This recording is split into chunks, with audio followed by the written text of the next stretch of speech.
A paz do Senhor Jesus, estamos iniciando mais um Instantes Finais, a sua aula de profecia e de escatologia bíblica no seu lar. E eu quero mais uma vez agradecer por sua audiência, a você que é aluno deste curso de profecia, a você que acompanha a programação da Rede Brasil pela TV ou pela internet.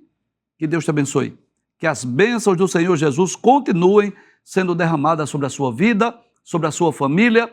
Seja muito bem-vindo aos Instantes Finais. Eu quero agradecer por suas orações, agradecer por sua audiência, quero agradecer pelas mensagens que temos recebido diariamente. Mensagens de críticas, de sugestões, de elogios, perguntas. Muito obrigado. E eu gostaria que sempre que você enviasse uma mensagem para nós, por favor, se identifique, diga seu nome, sua cidade, sua igreja. Nós teremos o maior prazer de ler a sua mensagem, responder a sua pergunta e também enviar uma saudação para você, para a sua família e também para a sua igreja.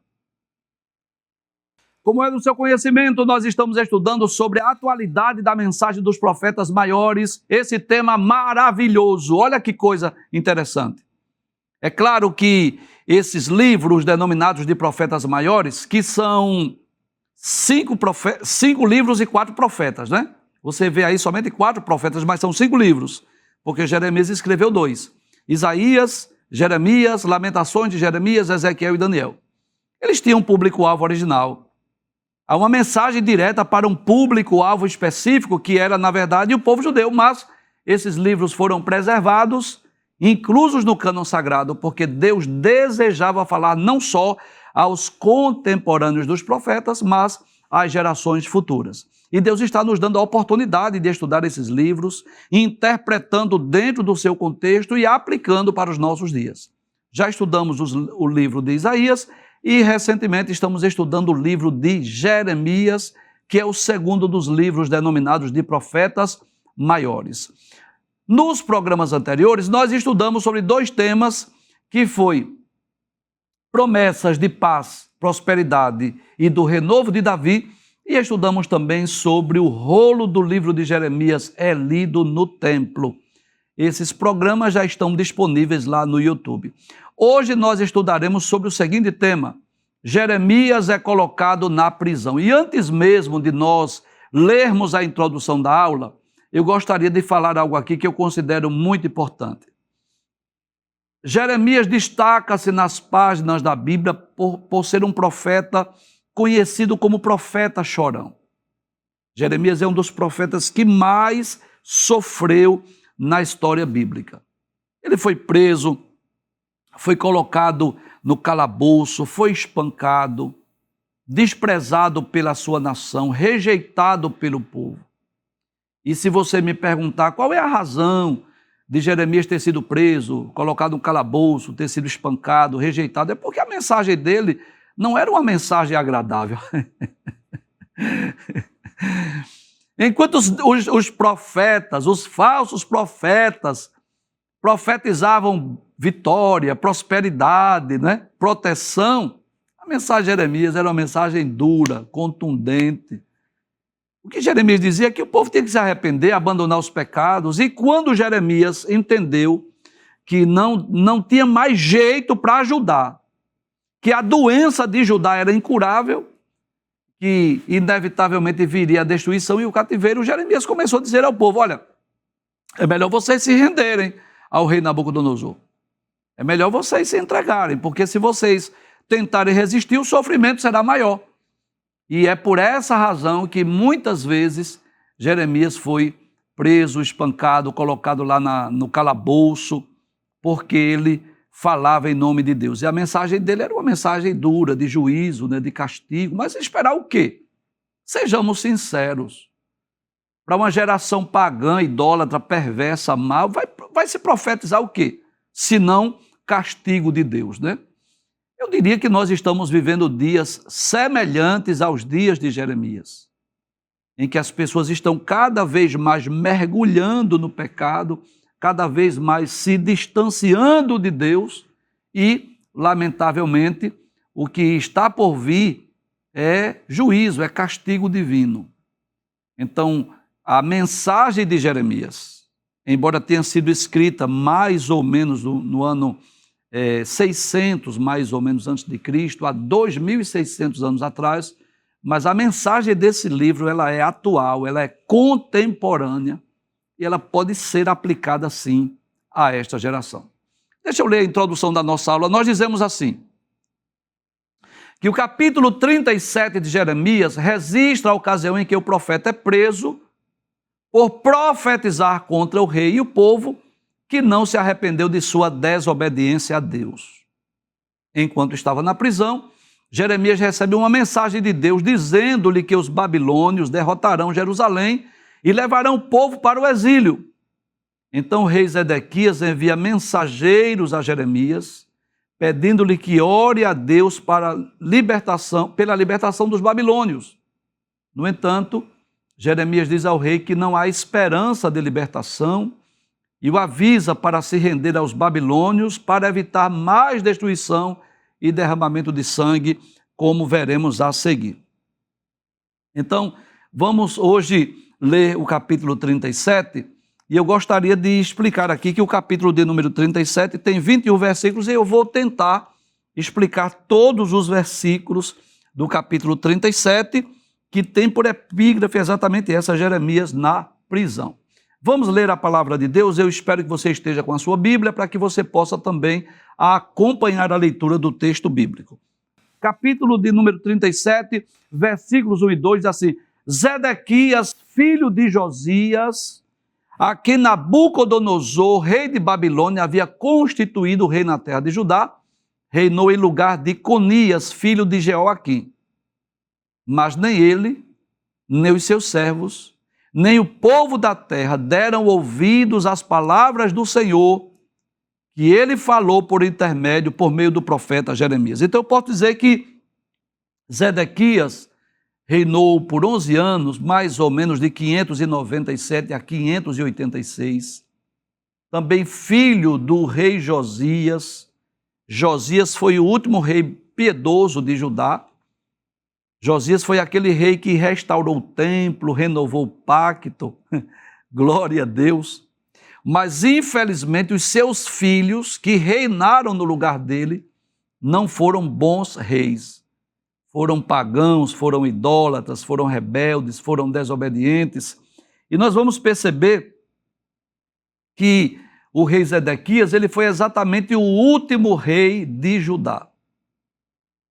E observe que o profeta Jeremias diz que nem ele, nem os seus contemporâneos obedeceram à palavra de Deus. Deixa eu ler mais uma vez esse texto. Então diz que Zedequias, filho de Josias, quem foi, olha que coisa interessante, já foi Nabucodonosor que colocou ele lá. Então, a quem Nabucodonosor, rei da Babilônia, havia constituído o rei na terra de Judá. Porque o rei Nabucodonosor, nessa época, já tinha invadido Jerusalém 2 vezes, em 605 e 597. Então, o rei Nabucodonosor deixou lá o filho de Josias reinando. E ele reinou em lugar de Conias, filho de Jeoaquim. Então, observe que havia uma sequência de reis em curto período de tempo. Mas olha o que é que Jeremias diz. Mas nem ele, nem os seus servos, nem o povo da terra deram ouvidos às palavras do Senhor que ele falou por meio do profeta Jeremias. Então, estava havendo uma sequência de reis ímpios, pagãos, idólatras, que não estavam cumprindo, que não estavam obedecendo à palavra de Deus. Aí nós vamos perceber, nos versículos 3 a 5, diz assim: Contudo, o rei Zedequias mandou que Jucal, filho de Semalias, e o sacerdote Sofonias, filho de Maséias, fossem falar com o profeta Jeremias. Mas qual era a mensagem? Para dizer: por favor, ore ao Senhor nosso Deus por nós. Olha, eu vou fazer uma aplicação aqui.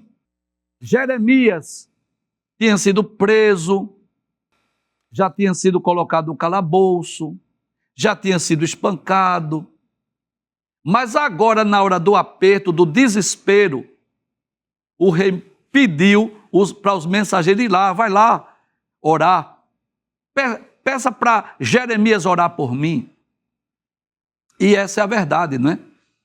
Jeremias, ele era um profeta de Deus, que obedeceu a Deus, mesmo em meio a tanto sofrimento, mas nunca se acovardou de entregar a mensagem de Deus. E nessa ocasião, os mensageiros do rei Zedequias vão lá pedir para ele orar por ele. E aí, Deus se utiliza de Jeremias para mandar uma mensagem para o rei Zedequias. Abre a tela mais uma vez, vamos continuar a leitura do texto. Veja o que diz a palavra de Deus. Então ele diz assim, por favor, ore ao Senhor nosso Deus por nós. Jeremias ainda andava livremente entre o povo, porque ainda não tinha sido preso. O exército de Faraó tinha vindo do Egito. Quando os caldeus que sitiavam Jerusalém ouviram isso, retiraram-se dela. Ou seja, houve aí uma aparente esperança, porque o exército dos caldeus estava sitiando Jerusalém. Aí, de repente, veio o exército lá do Egito para ajudar o povo judeu, e aí o exército de Babilônia se retirou. Então veio uma falsa esperança. O que foi que o povo judeu pensou? Ora, se o exército do Egito está vindo nos socorrer, e o exército de Babilônia se retirou, significa dizer que nós podemos escapar da invasão estrangeira. Só que detalhes. O exército de Nabucodonosor se retirou de Jerusalém para lutar contra o exército do Egito. Não é que eles tinham desistido de invadir Jerusalém, eles foram lutar contra o exército lá do Egito. E aí, quando chegam os mensageiros para pedir oração pelo rei Zedequias e pelo povo de Judá, que Jeremias vai ser usado por Deus para uma profecia, para uma mensagem para o rei Zedequias. Passe a tela, por gentileza. Aí veja o que diz a palavra de Deus, nos versículos 6 e 7. Diz assim, então a palavra do Senhor veio ao profeta Jeremias dizendo, assim diz o Senhor Deus de Israel, digam ao rei de Judá, ou seja, digam a Zedequias, que pediu que vocês viessem a mim para me consultar. Ô professor, mas nós não lemos do versículo anterior que ele foi pedir oração, mas na verdade o propósito mesmo era saber se Deus iria usar Jeremias. Digam ao rei de Judá que pediu que vocês viessem a mim para me consultar. Olha, qual é a mensagem? Eis que o exército de Faraó, que saiu do Egito para socorrer vocês, voltará para a sua terra no Egito. Glória a Deus. Deixa eu fazer uma aplicação, porque aquilo que Deus determinou será feito, será realizado, será cumprido. Deus havia se utilizado de Jeremias várias vezes para dizer assim, olha, Nabucodonosor vai destruir essa cidade. Nabucodonosor vai destruir esse templo. E aí o que acontece? Sai o exército lá do Egito para socorrer o povo judeu, aí o exército de Babilônia vai para guerrear contra o exército do Egito. Aí o povo pensou aí, uma falsa esperança, né? Quem sabe o exército do Egito não ganha essa guerra, quem sabe não destrói o exército de Babilônia. Mas o que foi que Deus havia dito? Deus havia dito que Jerusalém seria invadida. Deus havia dito que o templo seria arruinado, seria destruído. Aí Jeremias entrega essa mensagem aos mensageiros, que na verdade o rei pediu oração, mas o propósito era consultar o profeta, saber o que Deus tinha a dizer através de Jeremias. E essa foi a sentença. Deixa eu ler mais uma vez. Jeremias diz assim, digam ao rei de Judá, digam ao rei Zedequias, que pediu que vocês viessem a mim para me consultar. Eis que o exército de Faraó, que saiu do Egito para socorrer vocês, voltará para a sua terra no Egito.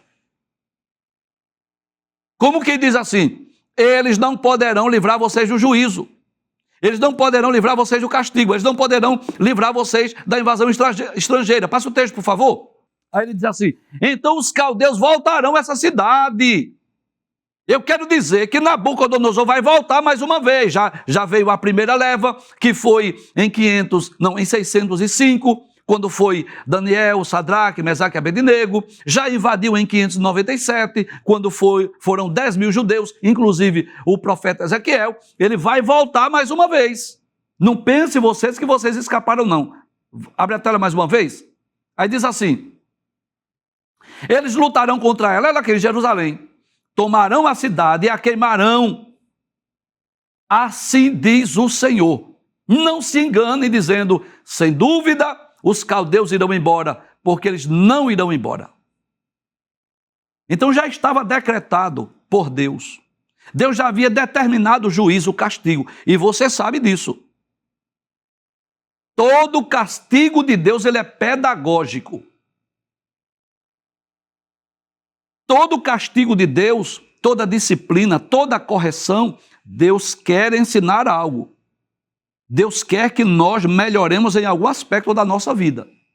E o que era que Deus queria, você sabe, mas eu vou repetir.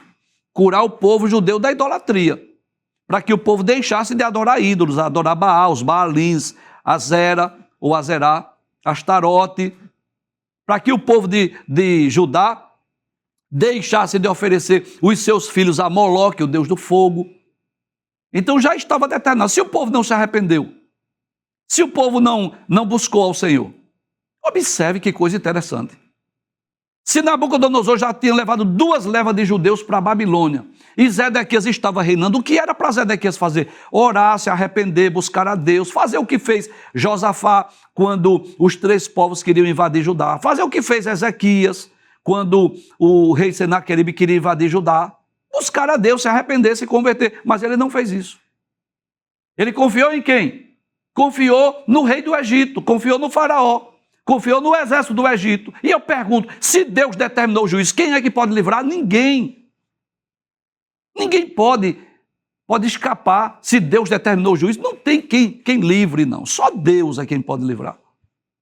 Aí Deus usa Jeremias para dizer assim, olha, diga que o exército que saiu lá do Egito vai voltar, viu? E o exército dos caldeus vai voltar para cá mais uma vez e vai destruir essa cidade. Essa é a mensagem. Uma mensagem de juízo, uma mensagem dura, de castigo. Passa a tela mais uma vez. Aí diz assim, porque ainda que vocês derrotassem todo o exército dos caldeus, ainda que vocês lutassem, guerreassem, destruíssem, né? Esse exército que está lutando contra vocês, e ficassem deles apenas homens feridos, digamos assim, mesmo assim eles se levantariam, cada um na sua tenda, e queimariam essa cidade. Não tem como evitar isso, não. Não tem como impedir, não. Deus já determinou. Quando o exército dos caldeus se havia retirado de Jerusalém, por causa do exército de Faraó, Jeremias saiu de Jerusalém a fim de ir à terra de Benjamim. Para quê? Para receber a sua parte de uma herança que tinha lá no meio do povo. Então, nesse intervalo de tempo, Jeremias vai lá para as terras de Benjamim para resolver uma questão pessoal, uma questão de uma herança. E o que é que acontece? Ele vai ser acusado de estar fugindo. Observe o que vai acontecer. Aí diz a Bíblia, ao chegar ao portão de Benjamim, achava-se ali um capitão da guarda, cujo nome era Jerias, filho de Selemias, filho de Ananias. O capitão prendeu o profeta Jeremias dizendo, você está fugindo para o lado dos caldeus. Meu Deus, é muito sofrimento para um profeta, né? Jeremias disse, isso é mentira. Como que diz assim, eu não estou fugindo não, eu estou indo lá em Benjamim resolver um problema pessoal. É uma questão de uma herança. Não teve jeito. Não estou fugindo para o lado dos caldeus, mas Jerias não lhe deu ouvidos, prendeu Jeremias e o levou às autoridades. Como é que a gente explica isso? Simples. Na verdade, eles estavam querendo uma ocasião para prender Jeremias. Porque a mensagem de Jeremias era uma mensagem dura, de juízo, de castigo. A pergunta que eu faço é, Jeremias tinha culpa disso? Não. Jeremias era o culpado de trazer, de proferir, de anunciar o castigo? Não. Quem era o culpado disso? Muito bem, o povo. Mas mesmo assim, Jeremias nunca se acovardou, nunca teve medo de entregar a mensagem. Jeremias não estava preocupado com popularidade, com aplauso, com elogio, porque é um perigo. Olha, é um perigo quando alguém que se diz profeta de Deus e começa a se preocupar com elogio, com agenda, agradar o povo, porque não tem como agradar o povo e a Deus ao mesmo tempo, não. O profeta de Deus, o autêntico profeta, o mensageiro de Deus, o arauto de Deus, tem que entregar a mensagem que Deus mandou sem se preocupar se o povo vai crer, deixar de crer, acreditar, se não vai, se vai dar glória, se não vai. Isso não é responsabilidade do profeta. Então os falsos profetas que estavam preocupados com elogio, com parabéns, com agenda, com convite para pregar, aí ele profetizava que bênção, vitória, não, de forma alguma, aqui está o templo do Senhor, Deus não deixará que esse templo seja destruído. Aí Jeremias dizia o inverso. Jeremias dizia que ia vir castigo, juízo. Jeremias era corajoso, audacioso. Mas olha que coisa interessante. O fato de ser fiel a Deus não impediu de ele sofrer. E aí a gente já faz uma outra aplicação, né? Porque tem um grupo aí que ainda crê, ainda tem um grupo aí que ainda acredita na teologia da prosperidade. E ficam enganando as pessoas, mentindo, dizendo que crente não pode ser pobre, crente não pode adoecer, crente não pode sofrer. Que se um servo de Deus está sofrendo ou doente ou é pobre, aí dizem ou é demônio, ou é falta de fé, ou é pecado. E não é isso que a Bíblia ensina, não. Porque Jeremias nem estava possesso de demônio, nem atormentado por demônio. Jeremias não estava em pecado e Jeremias era um homem de fé. Lendo a história, basta nós lermos a galeria dos heróis da fé. Que o escritor aos Hebreus, no capítulo 11, ele fala que pela fé venceram reinos, derrubaram as muralhas de Jericó, fizeram muitos milagres, mas também pela fé foram cerrados, foram espancados, foram mortos, foram perseguidos. Então, servir a Deus, não é, também significa estar disposto a sofrer por amor a Cristo, por amor ao Evangelho, por amor à palavra de Deus. Eu posso dizer isso. Assim como os profetas no Antigo Testamento, como os apóstolos nos dias de Jesus, como os reformadores no decorrer da história, assim muitos servos de Deus continuam sendo perseguidos, presos. Essa é a verdade. Tem muitos servos de Deus presos por pregar o Evangelho, por falar a palavra de Deus. E aí Jeremias foi preso o quê? Acusado inocentemente, injustamente. Jeremias vai lá para Benjamim, para a terra de Benjamim, resolver um problema pessoal, um problema de uma herança, aí acusaram ele de estar fugindo, de ser um foragido, de querer ir para o lado dos caldeus. Jeremias, isso é mentira. Eu não vou fugir não, mas aí foi preso.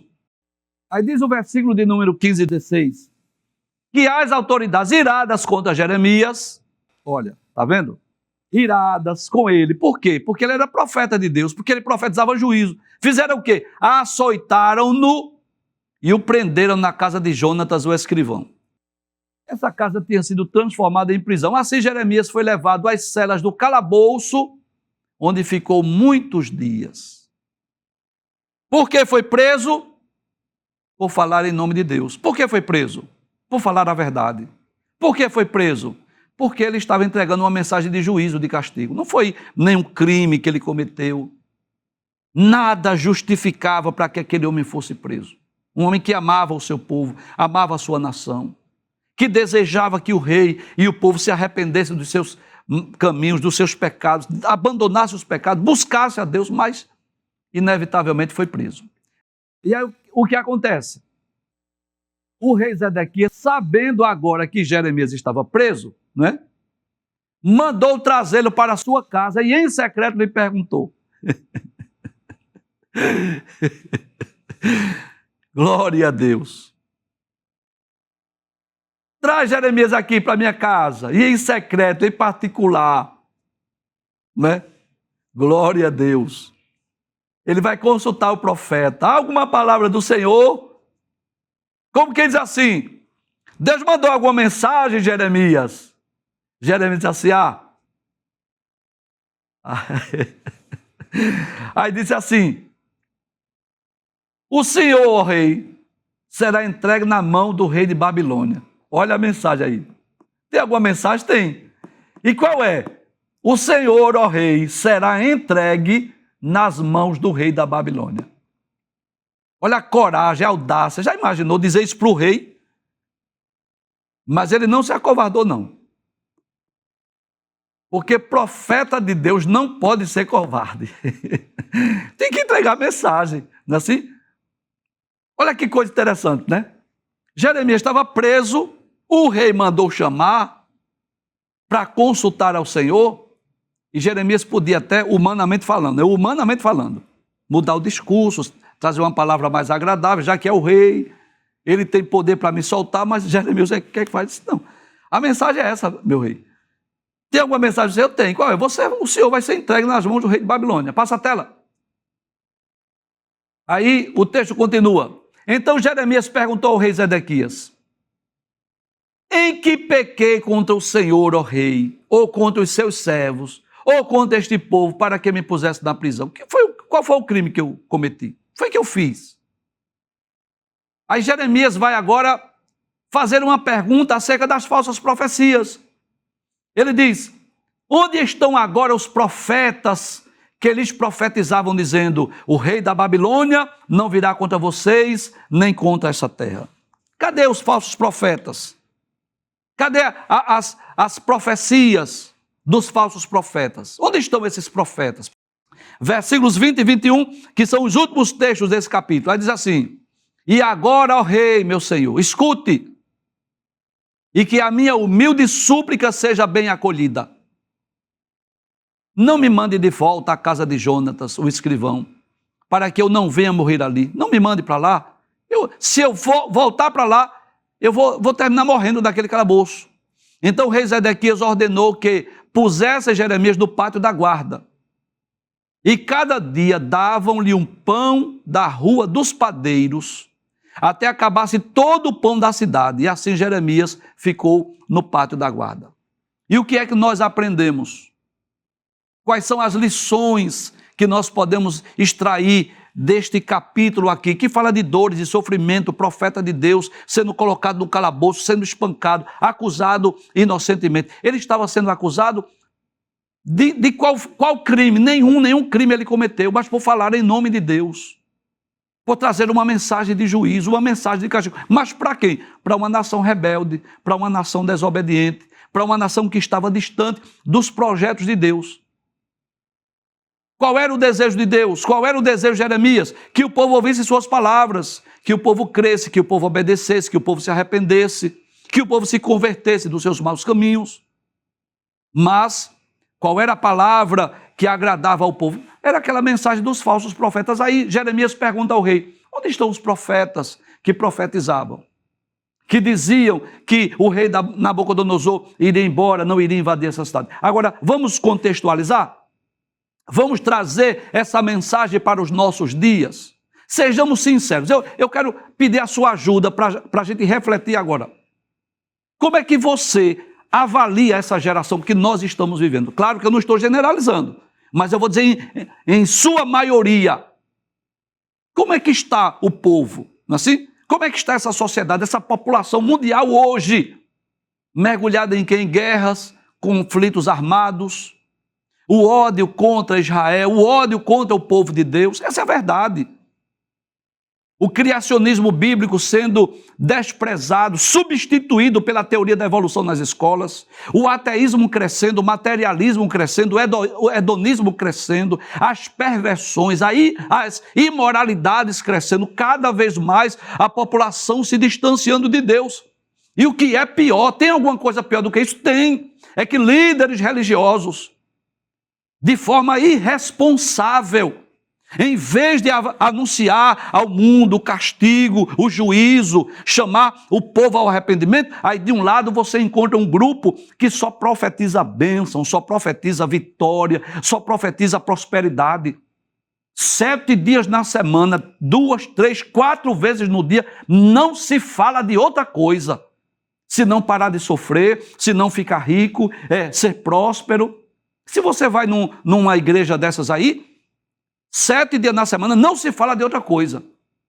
Não se abre a Bíblia, não se ensina a palavra de Deus, não se fala em salvação, não se fala no arrebatamento da igreja, não se fala em abandono do pecado, não. É só bênção, vitória, prosperidade, venha para cá para ser rico, para prosperar, para você ser milionário. E não sou obrigado a acreditar naqueles testemunhos de pessoa que morava num barraco e hoje é milionário, tem 3 casas, 4 fazendas e tanta coisa. Não sou obrigado a acreditar nisso. Aí, por outro lado, outro grupo de religiosos que só prega o amor de Deus, que só prega que Deus é amor e esquecem de pregar sobre o juízo, sobre o castigo de Deus. O Deus que também pune, o Deus que também castiga. Então, nós vamos perceber que os dias que nós vivemos são dias semelhantes aos dias de Jeremias. Nós estamos às vésperas, posso dizer assim, pelos sinais proféticos, pelo que está ocorrendo no mundo, do arrebatamento da igreja. O que é que está por vir? Não é uma invasão estrangeira. Não é Nabucodonosor que vai invadir alguma nação, não. Mas estamos vivendo dias que quem vai surgir aí no cenário mundial não é Nabucodonosor, não é o rei de Babilônia, é o anticristo.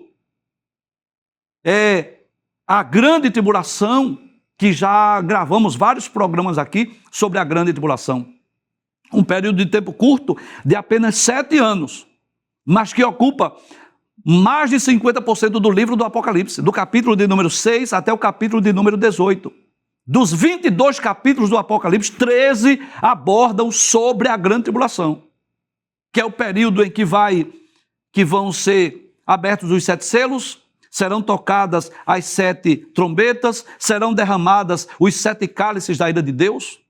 Um período tão terrível na história da humanidade que Jesus disse assim em Mateus capítulo 24, versículo 21. Porque haverá então grande aflição, como nunca houve desde o princípio do mundo, nem tampouco haverá jamais. E Jesus diz assim: e se aqueles dias não fossem abreviados, nenhuma carne se salvaria, mas por causa dos escolhidos, que não é a igreja, é Israel, ele diz, serão abreviados aqueles dias. Serão dias tão terríveis que a Bíblia diz que os homens vão desmaiar de pavor, vão morder a língua de dor e as potências do céu serão abaladas. Então está por vir uma grande destruição sobre o mundo. E nós, que estudamos a escatologia bíblica, que estudamos as profecias, o que está para ocorrer no futuro, nós temos que pregar sobre 2 coisas que vão ocorrer no futuro. Para os salvos, para os que crerem em Cristo, arrebatamento da igreja, tribunal de Cristo, bodas do Cordeiro, reino milenial, eterna morada com Deus no céu, na nova Jerusalém. Mas para os ímpios, para os incrédulos, para os pecadores, eu tenho que contar o evangelho do jeito que ele é. Eu tenho que falar de salvação e condenação. O que é que espera? Juízo, destruição, castigo, tristeza, dores, agonias e possibilidade até de ir para o lago de fogo, se não se arrepender dos seus pecados, se não se converter dos seus maus caminhos. E com muito temor e tremor eu digo isso, que a missão da igreja hoje é uma missão semelhante à missão de Jeremias. Eu não vou dizer que eu estou como Jeremias, porque seria até vaidade ou soberba de minha parte. Mas eu vou dizer assim, sem medo de errar, que a missão da igreja hoje é uma missão semelhante à missão de Jeremias, que foi levantada por Deus nesse período de caos, nesse período de apostasia, de abandono da fé, nesse período em que tem surgido falsas doutrinas, falsos ensinos. A missão da igreja é a missão semelhante a Jeremias. Digo com muito temor e tremor aos pregadores e ensinadores da palavra de Deus. Com muito temor e tremor digo isso. Que a nossa missão como arauto, como mensageiros, como pregadores da palavra de Deus, é fazermos o que Jeremias fez. Entregar a palavra de Deus, a mensagem de Deus, sem se acovardar, sem se amedrontar, entregar a mensagem de Deus por completo. Não posso pregar só um evangelho de rosa, não posso. Nós devemos pregar o evangelho como ele é. Como Cristo pregou. Jesus falou sobre o céu, mas Jesus falou sobre o inferno. Jesus falou sobre salvação, mas ele também anunciou a condenação. E a mensagem de Jeremias era essa: se arrependam, busquem a Deus, abandonem os ídolos, abandonem o pecado, para que vocês possam escapar da destruição. E quando o povo não obedeceu, que Deus disse a Jeremias: não ore mais por esse povo, não ore que eu não vou responder. Aí Jeremias disse assim: olha, o juízo agora é inevitável, mas faça ao menos o seguinte: se entregue, é melhor você se entregar. Já que Deus decretou, é melhor se entregar, porque o sofrimento será menor. Mas, infelizmente, a mensagem de Jeremias não foi aceita. Ele foi rejeitado. Ele foi desprezado. Sabe quando é que eles acreditaram na mensagem de Jeremias? Quando Jerusalém foi destruída. Quando Nabucodonosor finalmente, na terceira leva, porque são 3 levas, né? 605, 597 e 586 a.C. Depois dessa terceira leva, que ocorreu nos dias de Zedequias, que nós vamos falar disso no próximo programa, que Jeremias aconselhou Zedequias, outra vez que foi consultado. Jeremias disse assim: olha, é melhor você se entregar, porque se você se entregar, nem Jerusalém será destruída e você vai escapar, você não vai morrer. Mas o que foi que Zedequias fez? Quis resistir ao cerco. E aí a cidade foi destruída, primeiro a cidade foi destruída, Zedequias viu seus filhos sendo mortos e depois teve até os seus olhos vazados. Mas por quê? Porque não se sujeitaram, não se submeteram à palavra de Deus. Aí ficaram irados com Jeremias por causa das palavras de Jeremias. Mas o que era que Deus esperava do povo? Que houvesse a conversão, o arrependimento, o abandono do pecado. Quem era Jeremias? A voz profética de Deus. O que é a igreja hoje? A voz profética de Deus desse mundo, dizendo às pessoas que se convertam, que se arrependam, que busquem a Deus, que abandonem suas práticas pecaminosas, que se aproximem de Deus. Aí, quando é que a palavra de Jeremias foi aceita e que disseram realmente ele era um profeta de Deus? Quando o rei Nabucodonosor invadiu Jerusalém pela terceira vez. Quando a cidade foi incendiada, quando o templo foi destruído, aí disseram assim: realmente Jeremias era profeta, só que era tarde demais. Quando foi que a geração de Noé descobriu que realmente viria o dilúvio sobre a terra? Eu vou dizer, quando a arca estava pronta, os animais entraram, Noé fechou a arca por dentro, Deus fechou por fora, as comportas do céu se abriram e Deus mandou chuva. Aí eles entenderam, rapaz, e não é que era verdade mesmo. Aí eles pensaram consigo, eu estava pensando que Noé era louco com essa história de dilúvio, mas não é que é verdade, só que era tarde demais. Não adianta bater mais na arca, que não tem como abrir mais não. Se abrir, a água entra dentro, vai matar todo mundo. Quando é que os homens de Sodoma e Gomorra entenderam, compreenderam que Ló estava com a razão? Quando caiu fogo do céu. Com certeza eles comentam lá no Sheol, no Hades. Sabe o que é que eles comentam? Rapaz, e não é que Ló tinha razão. Então quem era Ló para Sodoma e Gomorra? Profeta de Deus, mensageiro de Deus, arauto de Deus. Quem era Noé para a sua geração? Um profeta de Deus, um arauto, um pregador, um pregoeiro da justiça. Quem era Jeremias? Um profeta, um arauto, um mensageiro. Quem é a igreja? A mesma coisa. A missão da igreja, é claro que existem outras missões da igreja, né? A missão da igreja é diversificada, são muitas, mas a principal é transmitir a mensagem de Deus. E para essa geração corrupta, ímpia, cruel, má, onde cresce assustadoramente a violência, o ódio, a maldade, o crime, né? As perversões. Nós vivemos dias, eu diria até piores do que o dia de Noé. Eu diria piores do que os dias de Ló. Eu diria piores do que os dias de Jeremias. E como é que eu posso agora falar só da bênção de Deus? Dizer só que Deus não faz acepção de pessoas? Eu não posso, eu tenho que falar a Bíblia como ela é. Mas que Deus nos ajude. Que os telespectadores, não só dos Instantes Finais, mas da Rede Brasil, de toda a programação, possam entender que a Rede Brasil tem sido um instrumento de Deus para levar essa mensagem aos lares, às famílias evangélicas, às famílias cristãs. Guarde o que eu estou lhes dizendo. Pode guardar, escrever e anotar se quiser. Da mesma forma que Deus se utilizou de Ló, de Noé, de Jeremias, para anunciar juízo, castigo, Deus está se utilizando de nós nesses dias, para falar da destruição que está por vir, do juízo de Deus que será derramado sobre o mundo, no período sombrio da grande tribulação. Foi Jesus quem disse, haverá então grande aflição, como nunca houve desde o princípio do mundo, nem tampouco haverá jamais. E se aqueles dias não fossem abreviados, como que diz assim? Se a grande tribulação fosse mais de 7 anos, iria morrer todo mundo. Mas aqueles que se arrependerem dos seus pecados, se converterem dos seus maus caminhos, receberem Jesus como seu salvador pessoal, poderão escapar da destruição, como escapou Ló, como escapou Noé e sua família, e como escapou muitos servos de Deus no decorrer da história.